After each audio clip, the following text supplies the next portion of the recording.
Did you ever have security when you went to number one bone and everybody was trying to get to you every 5 minutes? And what was that like, being that you didn't have security and you just working your move out here in these streets? Not at first. I never had security. Okay, I'll tell you why I had to get security. Not because I was worried about no problems, but my manager at the time, Scat, shout out to Scatter Man. Scat said, "Hey, Bone, man, you need to get you need to get a bodyguard." I said, "Why?"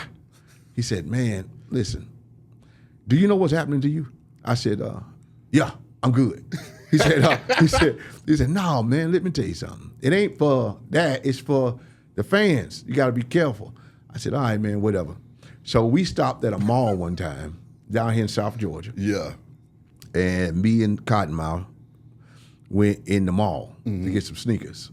Now I walk my happy self up in there, thinking it's I'm regular. Yeah, it's a regular deckler. Like I'm regular deckler. Yeah. At the time, I'm like number 1 on the chart. Yeah. So I walk in the mall. Yeah.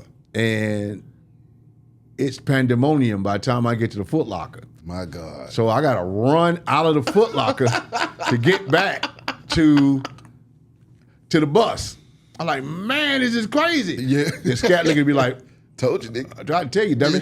You need to get I did it a couple of times, man. I walked down through Times Square.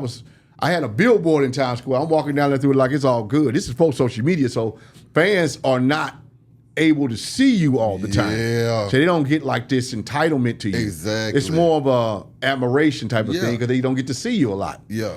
And man, it got crazy down in Times Square for me. So at that time I said, man, I could see. Yeah. I just need to get a bodyguard. So I got one and we had fun. My boy Big Al, man, we had a good time, man. We had a good time. AttenChun, man, celebrating 20 years this year though, Bone. Yeah. Where did the time go? How fast did those 20 years from that time to now go in your mind? And then also, did you think that that album was going to stand the test of time like it has? Yep. Because of where I came from. Now, I came from a live band. I performed for many years in front of I was a front man for a band called The Chronicle here in Atlanta. Yeah. And that's Lil Jon, Avery, the bass player that did Never Scared. Yeah. L Rock, who produced Yeah with Lil Jon. Yeah. Billy Odom, Phil Davis, right? Yeah. So I was the front man for them, and I rocked all the time with them. So I got myself into understanding of what timeless music was because we were making music from scratch that nobody knew, and the line was down the block, right?